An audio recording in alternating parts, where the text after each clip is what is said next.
Assalamualaikum and welcome to Titli's Busy Kitchen with me, Titli Nihan. I've already shown you how to make a lamb biryani as well as a chicken biryani. So I think it's about time I showed you how to make a prawn biryani.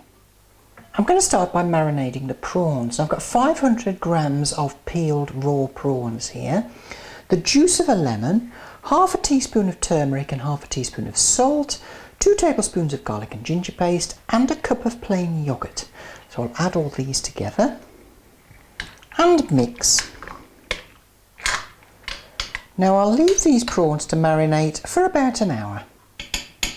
Prawns have a very subtle flavour, so it needs a spice mix that complements it. Here I've got 2 teaspoons of ground fennel, half a teaspoon of ground cinnamon and a big pinch of cloves, together with 2 dried red chillies. There's 2 tablespoons of ground coriander and 2 teaspoons of ground cumin. Here there's half a cup of coriander leaves chopped, and here there's half a cup of mint leaves which I haven't chopped, because although I want to be able to taste the mint in my biryani, I don't want it to taste minty fresh. Here there's a tablespoon of poppy seeds. Please don't take a drugs test immediately after eating this curry.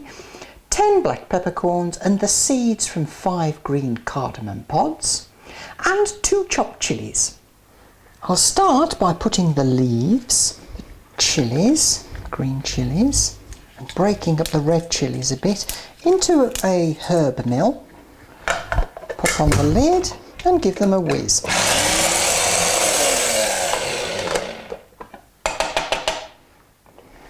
Okay, they've all nicely chopped up. Now add in all the powders and the seeds, pop on the lid and whiz that too to mix them all together.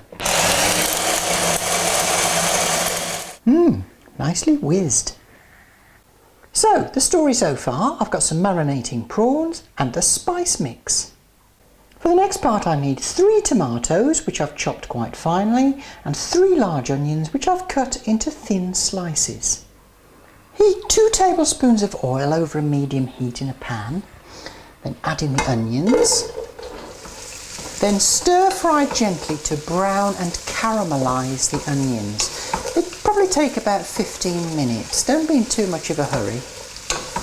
Meanwhile, soak 500 grams of basmati rice in a large amount of cold water for about 20 minutes, then drain. These are just deliciously brown and sticky.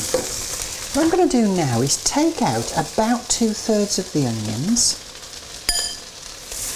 Now turn up the heat and fry the remaining onions until they darken a bit more.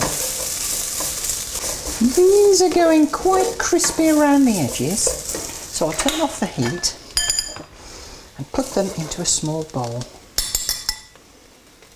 Heat a tablespoon of oil in a pan, add in the other onions that you took out, together with the tomatoes.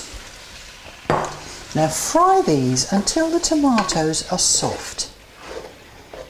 Meanwhile, put the drained rice in a large pan of plenty of water, then bring it to the boil. Once it starts to boil, set your timer for 2 minutes and go. Now drain immediately. After about 5 minutes, maybe 10 minutes, depending on the tomatoes, they should have disintegrated. Now we can add in our spice mix and stir fry this on a medium heat for 3 to 4 minutes. Can you smell that yet? Well, can you, punk? Delicious gloop. Now add in the prawns and marinade. Now we'll cook this for just long enough to cook the prawns and send them pink. Should only take a couple of minutes. The mixture's just about come to a simmer and the prawns have gone all lovely and pink. So I'm going to transfer this to another bowl now because I want to use this pan to make the biryani. I've hastily cleaned out the pan and I'm going to add about half of the cooked rice, which is still steaming. Spread it out into a layer on the bottom of the pan. Now add on the prawn mixture Spread that around, then top off with the remaining rice and spread around evenly. Now I've got a bit of yellow food colouring dissolved in water here, and I'm just going to splash that on the top. Give a bit of colour to the final dish. Now pop on the lid, take it over to the stove and put over a very, very low heat for about 5 to 10 minutes to heat it all through.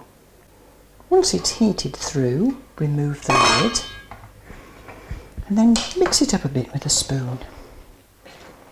Garnish with the deeply browned onions from earlier for an utterly delicious prawn biryani. I always think that biryani is an underrated curry because if you cook it right, it can be spectacular.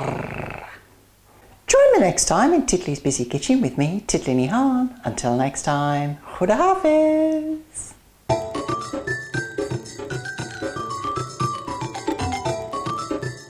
Khuda